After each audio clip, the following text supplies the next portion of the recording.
Team U D F എന്നുള്ളത് കേവലം ഒരു വാക്കല്ല, തെളിയിച്ച് കാണിച്ചു കൊടുത്ത ഒരു സത്യമാണ്. അത് കഴിഞ്ഞ ഉപതെരഞ്ഞെടുപ്പുകളിലും ലോക്സഭാ തെരഞ്ഞെടുപ്പിലും പഞ്ചായത്ത് തെരഞ്ഞെടുപ്പിലും ടീം യു ഡി എഫ് എന്നുള്ളത് എന്താണെന്ന് കേരളീയ സമൂഹത്തിന് കാണിച്ചു കൊടുത്തിട്ടുണ്ട്. മട്ടന്നൂരിനെ സംബന്ധിച്ചിടത്തോളം, യു ഡി എഫിനെ സംബന്ധിച്ചിടത്തോളം ഇതുവരെ കാണാത്ത ഒരു ആവേശകരമായ ഒരു പ്രകടനമാണ് ഇന്നലെ മട്ടന്നൂർ നഗരത്തിലുണ്ടായത് എന്നുള്ളത് എന്നെ ഏറെ സന്തോഷിപ്പിക്കുന്നു. കമ്മ്യൂണിസ്റ്റ് ആശയങ്ങളിൽ നിന്ന് വ്യതിചലിച്ച് മുതലാളിത്ത ആശയങ്ങളിലേക്ക് 10 വർഷത്തിനുള്ളിൽ വളരെ വേഗത്തിൽ കടന്നുപോയ ഒരു സംസ്ഥാനമായി കേരളത്തെ വിലയിരുത്തുന്നത് കോൺഗ്രസ്സുകാർ മാത്രമല്ല, കമ്മ്യൂണിസ്റ്റ് പാർട്ടിയുടെ ജി സുധാകരനെ കുറിച്ച് ഞാൻ പറയേണ്ടതില്ല, കുഞ്ഞകൃഷ്ണനെ കുറിച്ച് ഞാൻ പറയേണ്ടതില്ല, ടി കെ ഗോവിന്ദൻ എന്ന് പറയുന്ന നേതാവിനെ കുറിച്ച് ഞങ്ങൾ പറയേണ്ടതില്ല, രാജേന്ദ്രൻ MLA അടക്കമുള്ള ആളുകൾ പാർട്ടി വിട്ടിരിക്കുന്നു. അപ്പം നമ്മുടെ കൂടെയുള്ളത് KPCCയുടെ ജനറൽ സെക്രട്ടറി ആയിട്ടുള്ള ചന്ദ്രൻ തില്ലങ്കേരിയാണ്. അപ്പോൾ ഇത്തവണ ഒരു പുതിയ ചുമതല പാർട്ടി നൽകി. അപ്പോൾ എന്താണ് ഈ ഒരു സ്ഥാനാർത്ഥിത്വത്തെ കുറിച്ച് പറയാനുള്ളത്? എന്നെ സ്ഥാനാർത്ഥിയായി പാർട്ടി മട്ടന്നൂർ നിയോജകമണ്ഡലത്തിൽ നിശ്ചയിക്കുമ്പോൾ പാർട്ടിക്കൊരു ലക്ഷ്യമുണ്ട്, മുന്നണിക്കൊരു ലക്ഷ്യമുണ്ട്. മട്ടന്നൂർ നിയോജക മണ്ഡലം നിലവിൽ വന്നതിന് ശേഷം ആദ്യമായി ഐക്യ ജനാധിപത്യ മുന്നണിയുടെ നാട്ടുകാരനായ ഒരു സ്ഥാനാർത്ഥിയെയാണ് നിശ്ചയിച്ചിട്ടുള്ളത്. അതുകൊണ്ട് തന്നെ അത് പാർട്ടി എല്ലാ വശങ്ങളും കണക്കിലെടുത്തതിന് ശേഷം ഒരു KPC ഭാരവാഹി എന്ന നിലയിൽ എന്നെ നിയോഗിച്ചിട്ടുള്ളതാണ്. സ്വാഭാവികമായി അതിൻ്റെ ഒരു ആവേശം, അതിൻ്റെ ഒരു സന്തോഷം UDFൻ്റെ പ്രവർത്തകരിലും അതുപോലെ തന്നെ എന്നെ അറിയുന്ന നാട്ടുകാരിലൊക്കെ ഉണ്ടായിട്ടുണ്ട് എന്നുള്ളതാണ് ഞാൻ മനസ്സിലാക്കുന്നത്. വിവിധ ചുമതലകൾ വഹിച്ചു, ഇപ്പോൾ പാർട്ടി ഒരു കൂടുതൽ ഉത്തരവാദിത്തമൊക്കെ തന്നിട്ടുള്ളത്. അപ്പോൾ എങ്ങനെയാണ് ഈ ഒരു രാഷ്ട്രീയ ജീവിതം ഈ ഇതുപോലുള്ള തില്ലങ്കേരി പോലുള്ള ഒരു സ്ഥലത്ത് നിന്ന് ഈ കേരളം അറിയപ്പെടുന്ന ഒരു പൊതുപ്രവർത്തകൻ എന്ന നിലയിലെത്തിയിരിക്കുമ്പോൾ? ഞാൻ വിദ്യാർത്ഥി രാഷ്ട്രീയ പ്രസ്ഥാനം മുതൽ ആണ് പുറത്ത് അറിയപ്പെടാൻ തുടങ്ങിയിട്ടുള്ളത്. പക്ഷേ ഞാൻ ആദ്യം എൻ്റെ പാർട്ടിയിലെ ആദ്യത്തെ ഉത്തരവാദിത്തം 18ാമത്തെ വയസ്സിൽ തില്ലങ്കേരിയിലെ എല്ലാവരും വിശേഷിപ്പിക്കുന്ന ചുവന്ന മണ്ണെന്ന് വിശേഷിപ്പിക്കുന്ന തില്ലങ്കേരിയിലെ പാർട്ടിയുടെ ബൂത്ത് പ്രസിഡൻ്റായിട്ടാണ്. ഒരുപാട് അനുഭവങ്ങളുള്ള ഒരു സംഘടനാ പ്രവർത്തനമാക്കി മാറ്റാൻ എനിക്കതുകൊണ്ട് സാധിച്ചിട്ടുണ്ട്. എല്ലാവർക്കും അറിയാവുന്നതുപോലെ തില്ലങ്കേരി രക്തസാക്ഷികളുടെ നാടാണ്. ആ നാട്ടിൽ CPM എന്ന് പറയുന്ന രാഷ്ട്രീയ പ്രസ്ഥാനത്തിൻ്റെ ശക്തമായ സംഘടനാ പ്രവർത്തനം നടക്കുന്ന ഒരു പ്രദേശം. സ്വാഭാവികമായി അവിടെ പ്രാരംഭഘട്ടത്തിലുണ്ടായ പ്രയാസങ്ങളും പ്രശ്നങ്ങളും ഒക്കെ തരണം ചെയ്തുകൊണ്ടാണ് കോൺഗ്രസ് എന്ന മഹത്തായ പ്രസ്ഥാനത്തെ തില്ലങ്കേരിയിൽ വേരുറപ്പിക്കാൻ സാധിച്ചിട്ടുള്ളത്. അപ്പം അതിൽ നിന്ന് അതിൻ്റെ കഠിനമായ പ്രവർത്തനങ്ങളുടെ ഭാഗമാകാൻ എനിക്കും വർഷങ്ങൾക്ക് മുമ്പ് സാധിച്ചതിൻ്റെ മാനസികമായ ഒരു ധൈര്യം, അതല്ലെങ്കിൽ അതിലൂടെ ഉണ്ടാക്കിയെടുത്ത ഒരു സംഘടനാ ബോധം എന്നെ ഏറെ സഹായിച്ചിട്ടുണ്ട് എന്നുള്ളതാണ് സത്യം. തില്ലങ്കേരി എൻ്റെ ജന്മനാടാണ് എന്ന് മാത്രമല്ല, തില്ലങ്കേരിയിലെ ഗ്രാമപഞ്ചായത്തിൽ ഞാൻ 2 പ്രാവശ്യം മെമ്പറായിട്ട് കൂടിയുണ്ട്. സ്വാഭാവികമായി അവിടുത്തെ പൊതുവിഷയങ്ങളിൽ അതുപോലെ നാടുമായി ബന്ധപ്പെട്ട മറ്റു കാര്യങ്ങളിൽ എനിക്ക് നേരിട്ട് ഇടപെടാൻ വേണ്ടി സാധിച്ചിട്ടുണ്ട്. തില്ലങ്കേരിയിലെ നാട്ടുകാർ അവരെല്ലാം, അത് ഏത് രാഷ്ട്രീയ പ്രസ്ഥാനങ്ങളിൽ പ്രവർത്തിക്കുന്നവരായാൽ പോലും, തില്ലങ്കേരി എന്നല്ല പൊതുവായി എനിക്ക് നല്ല ബന്ധമാണെങ്കിൽ പോലും തില്ലങ്കേരിയിൽ ഹൃദയത്തോട് ചേർത്ത് പിടിക്കുന്ന നാട്ടുകാരാണ് എന്നോടൊപ്പം ഉള്ളത് എന്ന കാര്യം എനിക്ക് 100% ഉറപ്പാണ്. ഈ ഘടകകക്ഷിയിൽ നിന്നാണ് ഇപ്പോൾ കോൺഗ്രസ് പാർട്ടി സീറ്റ് ഏറ്റെടുത്തിട്ടുള്ളത്. അപ്പോൾ അത് കുറച്ചുകൂടി കോൺഗ്രസ് പ്രവർത്തകർക്ക് നല്ല രീതിയിലൊരു ആവേശം നമ്മുടെ ഈ മണ്ഡലത്തിൽ ഉണ്ടായിട്ടുണ്ടോ? തീർച്ചയായും. ഘടകകക്ഷി എന്നുള്ളത് മാത്രമല്ല, നമ്മുടെ കോൺഗ്രസ് പ്രവർത്തകർക്കും UDF പ്രവർത്തകർക്കും ആവേശം വരാനുള്ള കാരണം ഞാൻ ഈ നാട്ടുകാരനായതുകൊണ്ടാണ്. ഘടകകക്ഷികൾക്ക് സ്വാഭാവികമായി UDFൻ്റെ സീറ്റ് വിഭജന കാര്യങ്ങളിൽ മാറി മാറി മണ്ഡലങ്ങൾ നൽകാറുണ്ട്. ആദ്യത്തെ തെരഞ്ഞെടുപ്പിൽ തന്നെ നമ്മൾ ഒരു ഘടകകക്ഷിക്കാണ് സീറ്റ് നൽകിയത്. അതിലൊന്നും ആർക്കും എതിരെ അഭിപ്രായമൊന്നുമില്ല.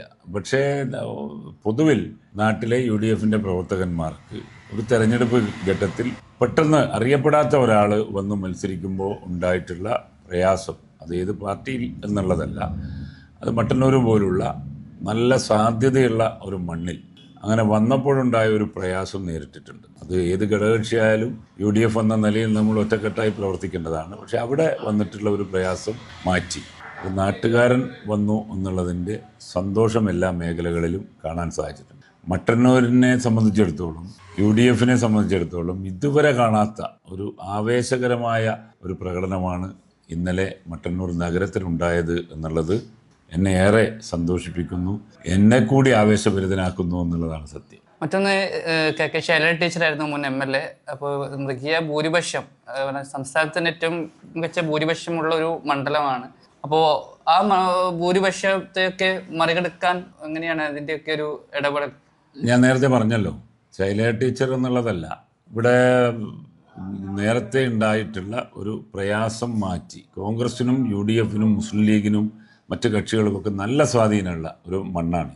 നല്ല സജീവമായിട്ടുള്ള, ഒരുപക്ഷെ ജില്ലയിൽ തന്നെ UDFൻ്റെ സംഘടനാ പ്രവർത്തനം മെച്ചപ്പെട്ട ഒരു നിയോജകമണ്ഡലമാണ് കണ്ടു. നമുക്ക് അതിലൂടെ കഴിഞ്ഞ ലോക്സഭാ തെരഞ്ഞെടുപ്പിൽ നിസ്സാരമായ വോട്ടാണ് LDFന് ലീഡ് കിട്ടിയിട്ടുള്ളത്. വളരെ നിസ്സാരമാണ്, 3000 വോട്ടിനടുത്ത് മാത്രമാണ്. പഞ്ചായത്ത് ഇലക്ഷനിൽ ഏകദേശം 10-15 വോട്ടിനുള്ളിലാണ് ഭൂരിപക്ഷം LDFന് കണക്ക് കൂട്ടിയാൽ ഉണ്ടാവുക. പഞ്ചായത്ത് ഇലക്ഷൻ പ്രാദേശികമായ ചില വിഷയങ്ങളും പ്രശ്നങ്ങളും ഒക്കെ കൊണ്ടുള്ള തിരഞ്ഞെടുപ്പായതുകൊണ്ട് അത് നമ്മൾ കണക്ക് കൂട്ടുന്നില്ല. രാഷ്ട്രീയ അടിസ്ഥാനത്തിലും അതുപോലെ തന്നെ പൊതുവായുമുള്ള ഒരു തിരഞ്ഞെടുപ്പ് എന്ന നിലയിൽ ഈ നാടിനെക്കുറിച്ച് മനസ്സിലാക്കുന്ന, രാജ്യത്തെക്കുറിച്ച് മനസ്സിലാക്കുന്ന, സംസ്ഥാനത്തെക്കുറിച്ച് മനസ്സിലാക്കുന്ന എല്ലാവരും സജീവമായി രംഗത്ത് വന്ന് വോട്ട് ചെയ്യുമ്പോൾ തീർച്ചയായും UDFന് നല്ല വിജയപ്രതീക്ഷയുണ്ട്.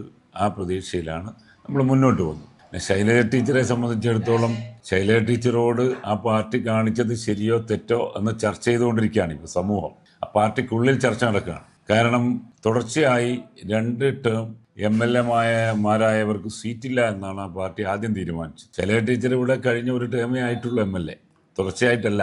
പക്ഷെ മറ്റ് നിയോജക മണ്ഡലങ്ങളിൽ 2, 3, 4 പ്രാവശ്യം മത്സരിച്ച ആളുകൾ തന്നെ, മുഖ്യമന്ത്രി അടക്കമുള്ള ആളുകൾ, കേരളത്തിൻ്റെ വിവിധ നിയോജകമണ്ഡലം, ഇവരാദ്യം പറഞ്ഞിരുന്നത് 2 ടേം കർശനമാക്കിയ പാർട്ടിയാണ് CPM എന്നാണ്. പക്ഷേ നമുക്കറിയാം, ജനവികാരം എതിരാണെന്ന് കണ്ടപ്പോൾ സിറ്റിംഗ് MLAമാരെ വീണ്ടും മത്സരിപ്പിക്കണമെന്ന് തീരുമാനിച്ചു. പല മണ്ഡലങ്ങളിലും സിറ്റിംഗ് MLAമാരെ മത്സരിപ്പിക്കുമ്പോൾ മട്ടന്നൂർ നിയോജകമണ്ഡലത്തിൽ മാത്രം എന്തുകൊണ്ട് ശൈലജ ടീച്ചർക്ക് ഒരു ടേം കൊടുത്ത് അവിടെ നിന്ന് മാറ്റേണ്ടി വന്നു എന്നുള്ളത് ഈ നാട്ടിലെ ശൈലജ ടീച്ചറെ സ്നേഹിക്കുന്ന കമ്മ്യൂണിസ്റ്റുകാരിൽ വലിയ പ്രയാസം ഉണ്ടാക്കിയിട്ടുണ്ടെന്നാണ് എനിക്കത്. അതൊരു നീതിരഹിതമായിട്ടാണ് എന്നാണ് ഞങ്ങൾക്ക് മനസ്സിലാകുന്നത്. പിന്നീട് വലിയ രീതിയിൽ ചർച്ചയായപ്പോഴാണ് പേരാവൂരിലേക്ക് ഉന്തിത്തള്ളി ശൈലജ ടീച്ചറെ വിടുന്ന സാഹചര്യം ഉണ്ടായത്.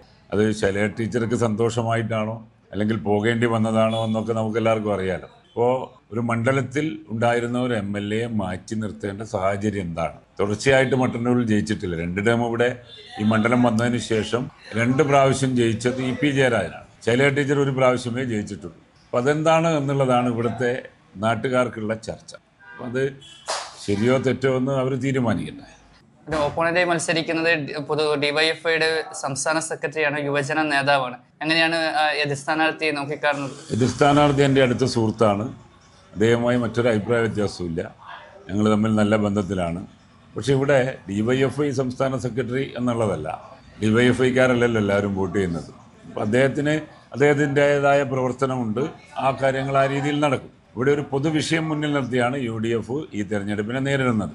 ഐക്യജനാധിപത്യ മുന്നണി കേരളമാകെ അനുകൂലമായ ഒരു തരംഗം കഴിഞ്ഞ കുറേ വർഷങ്ങളായി ഉണ്ടായിക്കൊണ്ടിരിക്കുകയാണ്. അബദ്ധവശാൽ കഴിഞ്ഞ തെരഞ്ഞെടുപ്പിൽ, നിയമസഭാ തെരഞ്ഞെടുപ്പിൽ പിണറായി വിജയൻ വീണ്ടും മുഖ്യമന്ത്രിയായി എന്ന ഒരു തെറ്റ് മാത്രമേ ഉണ്ടായിട്ടുള്ളൂ. അതിനുശേഷമുള്ള തെരഞ്ഞെടുപ്പുകളിലെല്ലാം UDF ഉപതെരഞ്ഞെടുപ്പുകളിൽ UDF CPMൻ്റെ വോട്ടുകൾ, കയ്യിലുണ്ടായിരുന്ന സീറ്റുകൾ തിരിച്ചുപിടിക്കുന്ന സാഹചര്യം ഉണ്ടായി. പഞ്ചായത്ത് തെരഞ്ഞെടുപ്പിൽ നമ്മളാരും പ്രതീക്ഷിക്കാത്ത ഉന്നതമായ വിജയം കേരളമാകെ ഉണ്ടായി.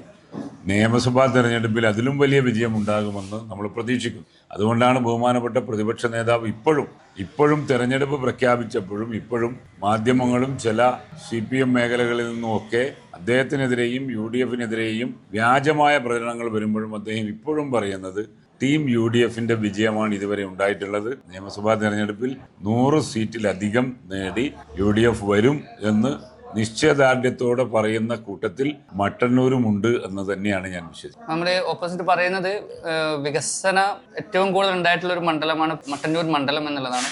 UDF എന്ന രീതിയിൽ മുന്നോട്ട് വെക്കുന്ന, ഈ മണ്ഡലത്തിന് മുന്നോട്ട് വെക്കുന്ന ആശയം എന്താണ്?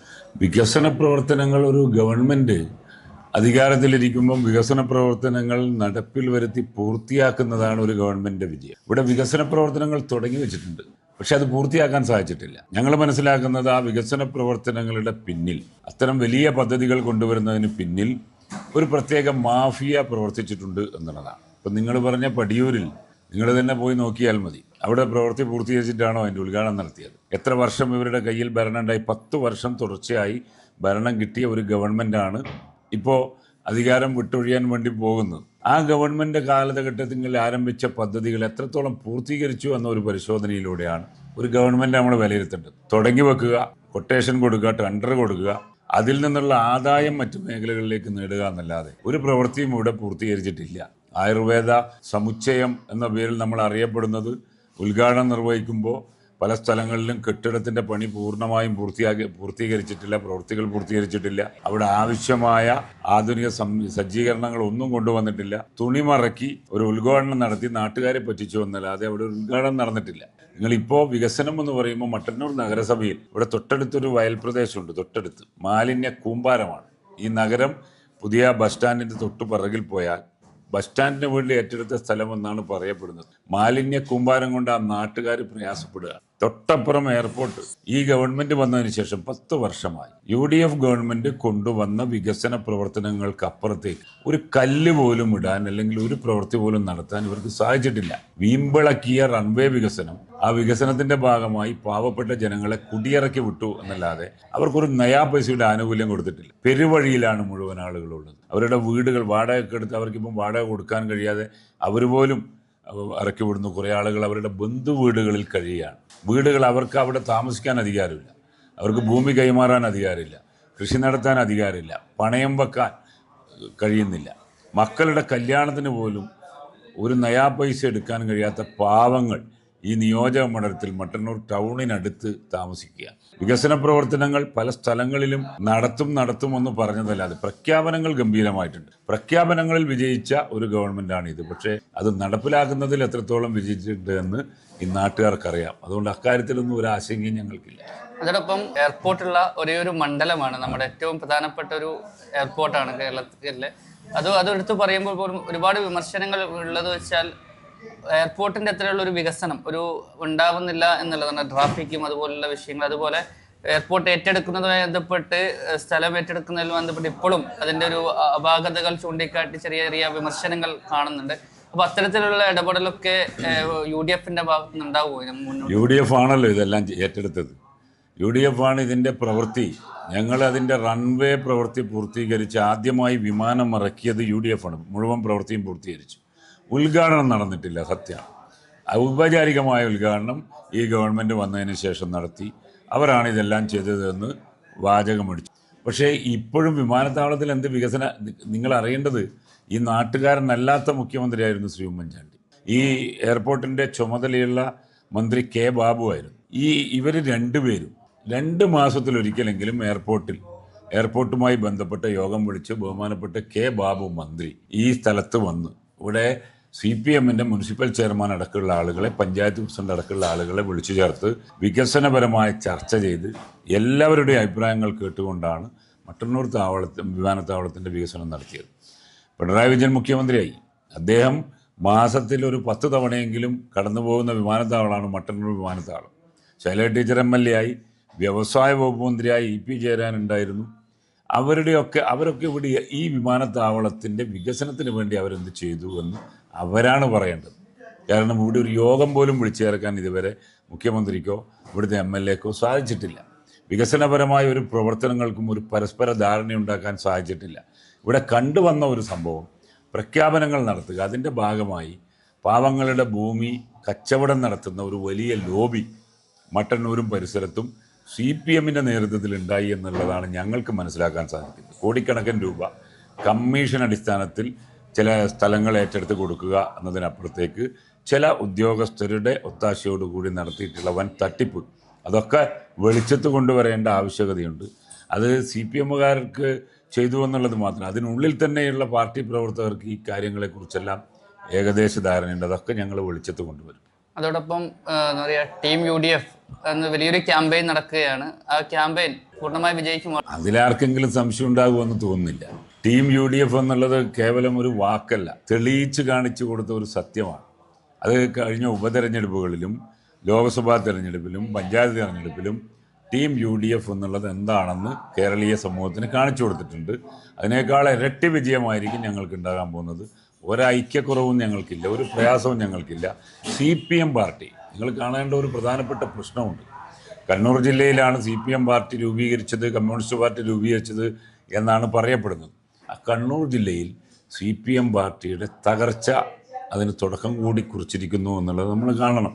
CPM തകരുന്നതിനോട് ഞങ്ങൾക്കാർക്കും എന്തെങ്കിലും മോശമായി അല്ലെങ്കിൽ അത് സന്തോഷിക്കുന്ന ആളുകളല്ല ഞങ്ങൾ. ഒരു രാഷ്ട്രീയ പ്രസ്ഥാനം എന്ന നിലയിൽ CPM നിലനിൽക്കണമെന്ന് ഞങ്ങൾ ആഗ്രഹിക്കും. പക്ഷേ ആ പാർട്ടിയെ തകർത്തുകൊണ്ടിരിക്കുന്നതിൻ്റെ നേതൃത്വമാണ് കമ്മ്യൂണിസ്റ്റ് ആശയങ്ങളിൽ നിന്ന് വ്യതിചലിച്ച് മുതലാളിത്ത ആശയങ്ങളിലേക്ക് 10 വർഷത്തിനുള്ളിൽ വളരെ വേഗത്തിൽ കടന്നുപോയ ഒരു സംസ്ഥാനമായി കേരളത്തെ വിലയിരുത്തുന്നത് കോൺഗ്രസ്സുകാർ മാത്രമല്ല.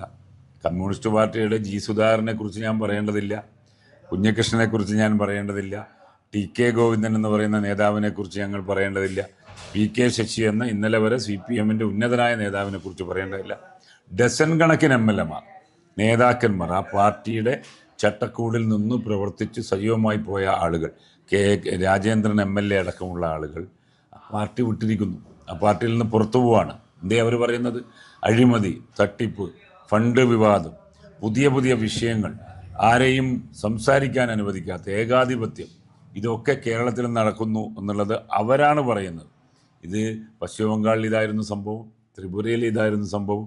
മാർക്സിസ്റ്റ് പാർട്ടിയുടെ തകർച്ച മാർക്സിസ്റ്റ് പാർട്ടിയിൽ നിന്ന് തന്നെയാണ് എന്നുള്ളതിന് കാരണക്കാർ പാർട്ടിയുടെ നേതൃത്വമാണ് എന്ന് ഇന്ത്യയിലെ മാർക്സിസ്റ്റ് പാർട്ടിയുടെ തകർച്ച നമുക്ക് ബോധ്യപ്പെടുത്തി തന്നിട്ടുണ്ടെങ്കിൽ അതിൻ്റെ ഒരു വലിയ തുടക്കം കേരള സംസ്ഥാനത്തിലും അതിൻ്റെ തുടക്കം കുറിച്ചിരിക്കുന്നു എന്നുള്ളതാണ് സത്യം. അപ്പോൾ അവസാനമായി നമ്മുടെ ഈ തെരഞ്ഞെടുപ്പിൽ മട്ടന്നൂർ മണ്ഡല സ്ഥാനാർത്ഥി എന്ന രീതിയിൽ എന്താണ് നമ്മുടെ വോട്ടർമാരോട് പറയാനുള്ളത്? അതുപോലെ തന്നെ യുവജന വോട്ടർമാരാണ് ഇത്തവണ ഏറ്റവും കൂടുതലായിട്ടുള്ളത്. അപ്പോൾ അവർക്കെല്ലാം എന്ത് പ്രതീക്ഷയാണ് ഈ സ്ഥാനാർത്ഥിത്വം കൊണ്ട് നൽകാനുള്ളത്? ഒറ്റ വാക്കിൽ എനിക്ക് പറയാനുള്ളത്, ഞാൻ അവരോടൊപ്പം ഉണ്ട്, എന്നോടൊപ്പം അവരും ഉണ്ട്. ഞാൻ ഈ നാട്ടിൽ എനിക്ക് എവിടെയോ ഒളിച്ചോടി പോകാൻ കഴിയില്ലല്ലോ. എനിക്ക് ഇവിടെ നിന്നൊരു ഒരു പ്രയാസവും പ്രശ്നവും വരുമ്പോൾ മാറി നിൽക്കാൻ കഴിയില്ലല്ലോ. മുഴുവൻ സമയ MLA ആയി ജനപ്രതിനിധിയായി ഞാൻ അവരോടൊപ്പം ഉണ്ടാവും. പുതിയ തലമുറയെ സംബന്ധിച്ചിടത്തോളം അവരുടെ ജീവിത രീതി മാറുകയാണ്, അവരുടെ ചിന്തകൾ മാറുകയാണ്.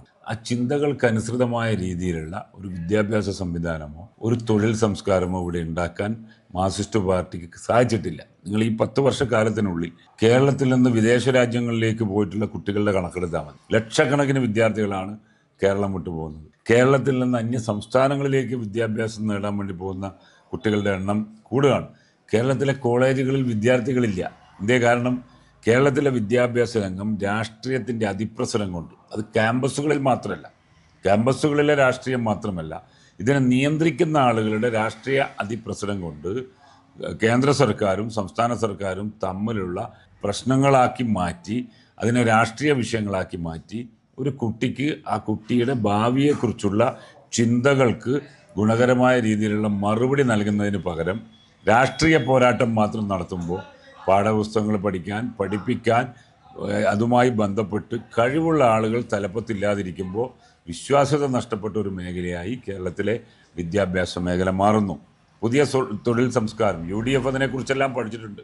നമ്മുടെ ഇവിടെ വളരുന്ന കുട്ടികൾക്ക്, ഇവിടെ പഠിക്കുന്ന കുട്ടികൾക്ക് മറ്റു വിദേശ രാജ്യങ്ങളിലെ പോലെ തൊഴിൽ ചെയ്തുകൊണ്ട് വിദ്യാഭ്യാസം നടത്താനുള്ള സാഹചര്യം കർണാടകയിലും തമിഴ്നാട്ടിലും കൊണ്ടുവരുന്ന വലിയ കമ്പനികൾ, തൊഴിൽ നൽകുന്ന ദാതാക്കളായ കമ്പനികളെ കേരളത്തിൽ കൊണ്ടുവരുന്നതിന് വേണ്ടിയിട്ടുള്ള സാമൂഹ്യ അന്തരീക്ഷം ഉണ്ടാക്കുക, ഇതൊക്കെ ഞങ്ങളുടെ പ്രധാനപ്പെട്ട ലക്ഷ്യമാണ്. ഞങ്ങളൊരു പുതിയ കേരളത്തിന് വേണ്ടിയിട്ടുള്ള ഒരു പോരാട്ടത്തിലാണുള്ളത്. ഓക്കെ. അപ്പോൾ നമ്മുടെ കൂടെ ഇത്ര നേരം സമയം ചെലവഴിച്ചത് മട്ടന്നൂർ മണ്ഡലത്തിൻ്റെ സ്ഥാനാർത്ഥി, UDF സ്ഥാനാർത്ഥി ചന്ദ്രൻ തില്ലങ്കേരിയാണ്. ഒട്ടനവധി വികസന പദ്ധതികളും വിജയപ്രതീക്ഷയുമായിട്ട് തന്നെയാണ് അദ്ദേഹം മുന്നോട്ട് പോകുന്നത്. എല്ലാവിധ ആശംസകളും നമ്മുടെ ചാനലിന് വേണ്ടി വിജയാശംസകൾ നേരുകയാണ്. ക്യാമറമാൻ ജിതിനൊപ്പം ഏജാൻ news. Kannur BMH care at home ഇനി മുതൽ ഒരൊറ്റ ഫോൺ കോളിൽ രോഗി പരിചരണം വീട്ടിലെത്തും. പരിചയസമ്പന്നരായ നഴ്സുമാരുടെയും ഡോക്ടർമാരുടെയും മറ്റ് വിഭാഗങ്ങളുടെയും സേവനം വിളിക്കൂ 9061 423 423. Baby memorial hospital, Kannur. BMH at home 9061 423 423.